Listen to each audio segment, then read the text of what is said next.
দিনাজপুরের হিলিতে আগাম ইরি বোরো খেতে দুলছে কৃষকের সোনালী স্বপ্ন। শুরু হয়েছে বোরো ধানের কাটামারাই।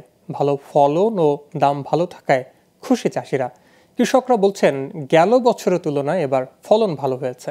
উপজেলা কৃষি বিভাগ বলছে আবহাওয়া অনুকূলে থাকায় এবার ভালো ফলনের পাশাপাশি দামও ভালো পাচ্ছেন কৃষকরা।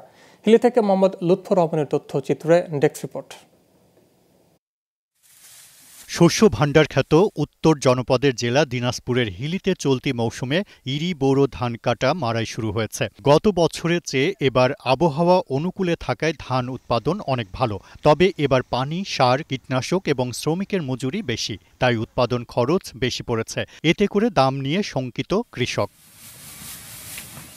কৃষকরা বলছেন চলতি ইরি বোরো মৌসুমে প্রতি বিঘায় উৎপাদন খরচ পড়েছে ১৬ থেকে ১৮ হাজার টাকা, আর বর্তমানে বিক্রি হচ্ছে ২২ হাজার টাকা। এতে উৎপাদন খরচ বাদ দিয়ে প্রতি বিঘা জমিতে লাভ থাকছে ২ থেকে ৩ হাজার টাকা।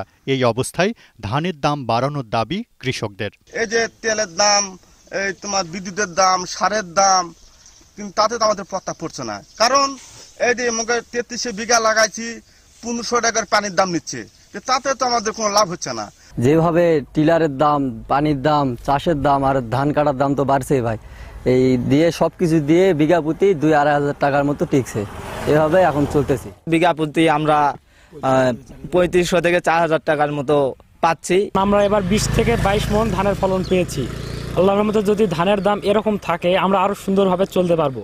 উন্নত জাতের বীজ থেকে প্রতি শতকে ১ মণ করে কৃষক ধান কাটা মারাই করছেন। আবহাওয়া ভালো থাকলে কৃষক তাদের কাঙ্ক্ষিত ফসল ঘরে তুলতে পারবে বলে জানান এই কৃষি অফিসার।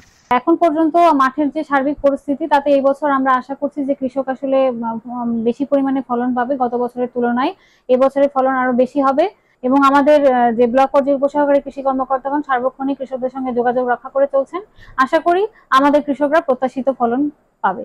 হিলিতে ইরি বোরো লক্ষ্যমাত্রা ধরা হয়েছিল ৭,৬১৫ হেক্টর জমিতে, আবাদ হয়েছে ৭,৬১৬ হেক্টর জমিতে। Global television news desk.